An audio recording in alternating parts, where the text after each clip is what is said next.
قال إذا الأصحاب ما ترزح ظهر الكفوت عينه. ما أظن إن به داعي بأن يتظاهروا بالود. أنا مفعل بصاحب جانبي مقيل تخزينه، ولا قد دكة الهيجاء أشوفه بأنه يشرد. رفيقي بندقي في الحرب ما هو شي فقط زينه. إذا الصحبة لأجل الأنس لا يلعن أبوها برد.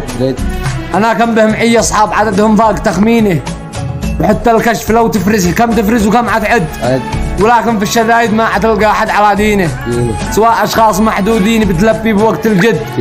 ولي غلق الجواله وقفا بايجي حينه، فراجي يعتذر لي لا ولا اشتي بلغه يرقد.